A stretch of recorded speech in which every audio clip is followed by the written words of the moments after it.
తెలంగాణ రాష్ట్రంలో కాంగ్రెస్ పార్టీ అధికారంలోకి వచ్చి పూర్తిగా నెల రోజులు అయిపోయింది. ఈ నెల రోజుల్లో పూర్తిగా ప్రజాపాలన సభలు అలాగే నిరుద్యోగుల సమస్యల మీద కాంగ్రెస్ పార్టీ ఎక్కువగా కసరత్తు చేస్తుంది.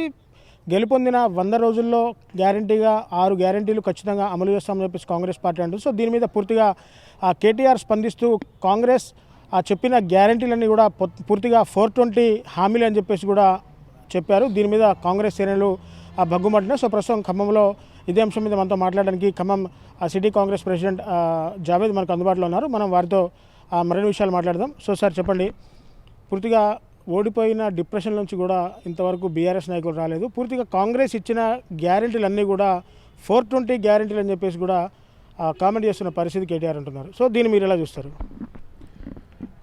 ముందుగా ఆర్టీవీ ప్రేక్షకులకు నమస్కారం.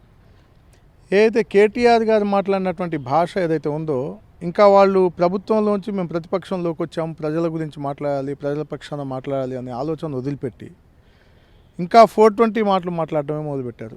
గతంలో మనం చేసింది ఏంటి? గురువింద గింజ కూడా అనుకుంటుంది నల్లగా ఉంచుకొని కూడా మొత్తం ఎర్రగవుపడుతున్నాను. అదే రకంగా వాళ్ళు చేసినటువంటి హామీలు ఏ ఒక్కటి నెరవేర్చకుండా గతంలో కాంగ్రెస్ పార్టీకి అనుభవం ఉన్నటువంటి పార్టీ ఇది.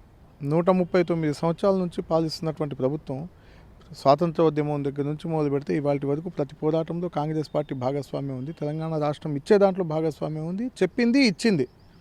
ఇచ్చిన రాష్ట్రాన్ని ఏ రకంగా అభివృద్ధి చేసుకోవాలో తెలియనటువంటి ఈ బీఆర్ఎస్ పార్టీ, ఆనాడు టీఆర్ఎస్ పార్టీ ఏదైతే ఉందో, ప్రజల్ని మభ్యపెట్టి ఆ రోజు ఇచ్చినటువంటి హామీలు నెరవేర్చకుండా చేసింది వాళ్ళు, కాంగ్రెస్ పార్టీ కాదు.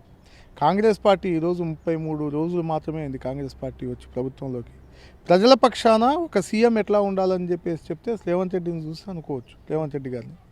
అదే రకంగా ఒక డిప్యూటీ సీఎం హోదాలో ఏ రకంగా ఉండాలి అనేది భట్టి విక్రమార్క గారిని చూసి తెలుసుకోవచ్చు.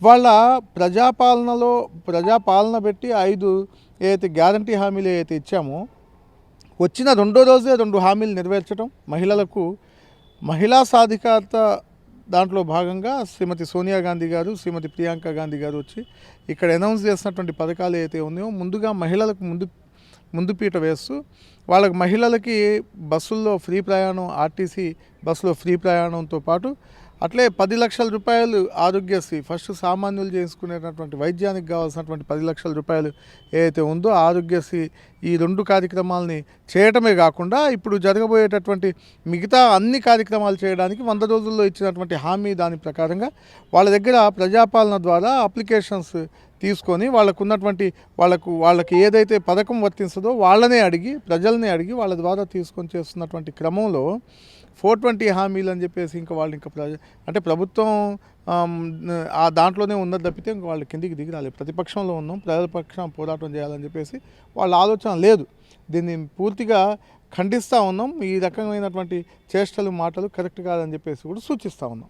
అంటే సార్, ఇదే 2014 మొదటి దఫా ఎన్నికల్లో బీఆర్ఎస్ పార్టీ విజయం సాధించిన తర్వాత ప్రతిపక్ష హోదాలో ఉన్న కాంగ్రెస్ పార్టీ మీరు ఇచ్చిన హామీలు ఎప్పటిలోగా నెరవేరుస్తారు అని అడిగినందుకు కేటీఆర్ బదులిస్తూ అప్పుడే పుట్టిన పసిగుడ్డు నడవగలదా అని బదులిచ్చారు. సో ఇప్పుడు కాంగ్రెస్ పార్టీ కాంగ్రెస్ ప్రభుత్వం ఏర్పడి 33 రోజులు కావట్లేదు. ఈ విధంగా వ్యాఖ్యలు చేయడం సరైందంటారా?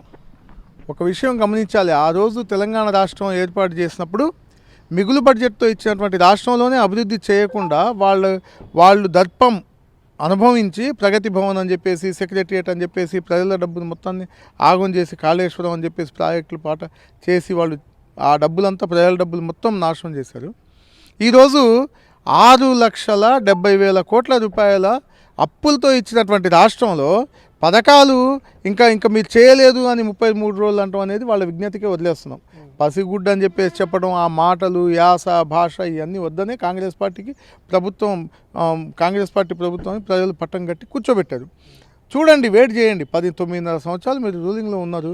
9.5 సంవత్సరాలు కాదు, 5 సంవత్సరాల పాలన కోసం మాకు ఇచ్చారు. 5 సంవత్సరాల టైం ఉంది. ఏదైతే హామీ కాంగ్రెస్ పార్టీ ఇచ్చిందో ఖచ్చితంగా నెరవేరుస్తుంది. మీలాగా మాటలు చెప్పడం, యాస, భాషతో ప్రజల్ని మభ్యపెట్టడం అనేది చేయదు. ఒకటే చెప్తా ఉన్నాం, నోరుంది కదా అని చెప్పేసి నోటికి వచ్చినట్టు మాట్లాడితే కాంగ్రెస్ పార్టీ ఇక్కడ ఊరుకోదు. ఖచ్చితంగా ప్రజల పక్షాన ప్రజలకు కావాల్సినటువంటి ఏదైతే ప్రభుత్వ పథకాలు ఉన్నాయో అందరికీ అందేటట్టు చేస్తాం. వాళ్ళు ఏ రకంగా మాట్లాడినా కానీ ఇక్కడ కాంగ్రెస్ పార్టీ నాయకులు ఎవరు, మా మినిస్టర్లైనా ఇవాళ వరకు మా మంత్రులు ఎవ్వరు కూడా ఒక్క నిమిషం కూడా కనీసం ఎక్కడ టైం వేస్ట్ చేయకుండా పూర్తిగా ప్రజలకు అందుబాటులో ఉంటూ ముఖ్యమంత్రి అయినా, డిప్యూటీ సీఎం అయినా, మంత్రులైనా ఎప్పుడు ఏ ప్రజలకి ఎవరికి అవకాశం ఉన్నా ప్రజావాణి ద్వారా అందరినీ కలుస్తున్నటువంటి ప్రజలందరూ హర్షిస్తూ ఉన్నారు. దాంట్లో భాగంగా మీరు కూడా హర్షించండి, చూడండి, వెయిట్ చేయండి. సంవత్సరం 2 సంవత్సరాలు మేము ఇచ్చిన 100 రోజులు టైం అడిగాము. ఆ 100 రోజులన్నా కనీసం ఆడిగి మాట్లాడితే బాగుండేది. కేటీఆర్ అయినా వాళ్ళకి నోటికి వచ్చినట్టు మాట్లాడడం అనేది ఇది కరెక్ట్ కాదు, సమంజసం కాదని చెప్పేసి కూడా హెచ్చరిస్తూ ఉన్నాం. అంటే సార్ పూర్తిగా అంటే కేటీఆరే కాదు, బీఆర్ఎస్ నాయకులు అంతా కూడా హరీష్ రావు కావచ్చు, కేటీఆర్ కావచ్చు, ఇంకా కొంతమంది బీఆర్ఎస్ నాయకులు అంటే గెలిచి ఇన్ని రోజులు అవుతుంది, ఇంకా హామీలు ఎప్పుడు అమలు చేస్తారు, రైతు బంధు విషయంలో కూడా కొంత కామెంట్ చేస్తున్న పరిస్థితి కనబడుతుంది. సో ఈ మొత్తంగా బీఆర్ఎస్ నాయకులకి మీరేం చెప్పదలుచుకున్నారు ప్రధానంగా? ఈ ఎన్నికల కంటే ముందే రైతు బంధు పడాల్సినటువంటి పరిస్థితుల్లో కావాలని అక్కడ ఖజానాలో నిల్లు చేసి డబ్బులు లేకుండా హరీష్ రావు చెప్పినటువంటి టింగ్ అనే మాటతోనే అది ఆగిపోయిందనే విషయం ఫస్ట్ వాళ్ళు గమనించాలి. రైతుల కోసం మేమేదో చేసామని చెప్పేసి చెప్పుకోవడం కూడా విడ్డూరంగా ఉంది. రైతులందరినీ అడిగితే చెప్తా ఉన్నారు, అదే రైతులు కదా మా కోట్లేసి గెలిపించింది. ఏదైతే అర్బన్లో, రూరల్లో ఉన్నటువంటి రైతులే కదా మా కోట్లేసి గెలిపించి అన్ని సీట్లు కూడా గెలిపించేసి మమ్మల్ని ప్రభుత్వంలో కూర్చోబెట్టింది. దాన్ని అర్థం చేసుకొని వెయిట్ చేయాల్సిన అవసరం ఉంది. వాళ్ళు ఇంకా బయటికి రావాలి, ఇంకా వాళ్ళు ఇంకా ఫ్రస్ట్రేషన్లో ఉన్నారు. దాని నుంచి బయటకు వచ్చేసి ప్రజలకు కావాల్సింది ఏంటి, ప్రభుత్వానికి సరైన సూచనలు, సలహాలు ఇస్తే బాగుంటుందని చెప్పేసి కూడా వాళ్ళని కోరుతా ఉన్నాం. సో మొత్తంగా చూశారు కదా, కేటీఆర్ 420 హామీలు, కాంగ్రెస్ ఇవన్నీ కూడా 420 హామీలు అన్న అంశం మీద కాంగ్రెస్ శ్రేణులు పూర్తిగా నిరసనలు వ్యక్తం చేస్తున్న పరిస్థితి కనబడుతూ ఉంది.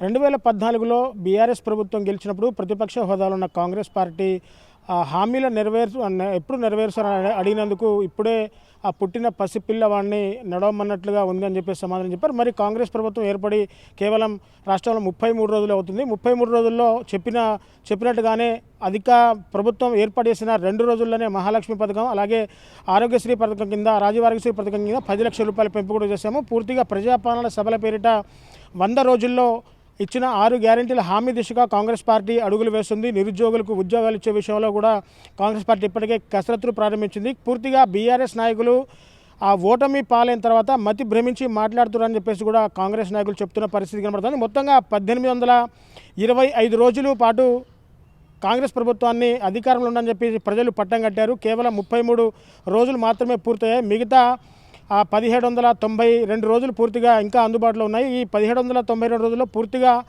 కాంగ్రెస్ ప్రభుత్వం ప్రజలకు ఇచ్చిన మాటను తూచా తప్పకుండా పాటిస్తుంది. పాటించడానికే మంత్రులంతా కూడా కలిసికట్టుగా నిర్ణయాలు తీసుకొని కలిసికట్టుగా పనిచేస్తున్నట్టు చెప్పేసి కూడా కాంగ్రెస్ నాయకులు చెబుతున్న పరిస్థితి కనబడుతూ ఉంది. ఇది కెమెరా పర్సన్ నాగేంద్ర బాబుతో నేను మీ దేవేందర్, RTV ఖమ్మం నుంచి. మరిన్ని వీడియోస్ కోసం ఛానల్ ని సబ్స్క్రైబ్ చేయండి. లేటెస్ట్ అప్డేట్స్ కోసం వాట్సాప్ ఛానల్ ని ఫాలో చేయండి. అండ్ లింక్ డిస్క్రిప్షన్ లో ఉంది.